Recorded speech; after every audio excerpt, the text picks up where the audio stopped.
We are already in wildfire season and there's a lot of summer to come. This is the Garw Valley in South Wales last week. And remember this from last year's heatwave?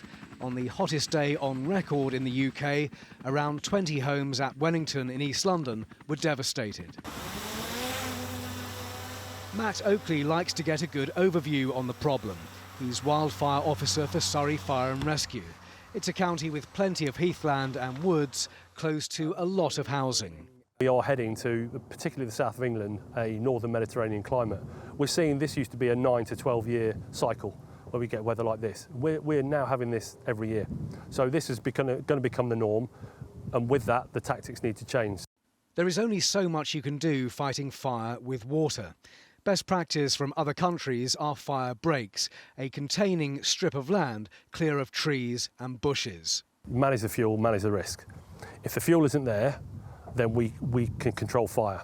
And fire breaks are key to all of this, and that's down to land managers doing their part, down to fire and rescue service advising where we know those fire breaks need to be. Many wildfires aren't wild at all. They are started by human activity, sometimes on purpose, sometimes not. Wildfires are fast and absolutely devastating. The one here happened a year ago. Frensham Common is a site of special scientific interest, with rare lizards and snakes. It was also the site of a recent wildfire. Well, to get from that back to that is probably going to take about 25 years. Hundreds of volunteering hours and a fair bit of cash go into maintaining this heath. So when we have a fire like this, it is devastating because we lose all that investment.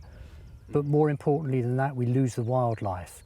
So you go back to zero. And I always worry that sometimes these fires are reported as taking place in scrubland. This is actually one of the most biodiverse habitats that we've got, dry lowland heath like this. So when we have a fire like this, you lose an awful lot. May and June have been very dry, and with high summer to come, there is understandable anxiety about how quickly we're adapting to our changing climate. Simon Viger, 5 News, Surrey.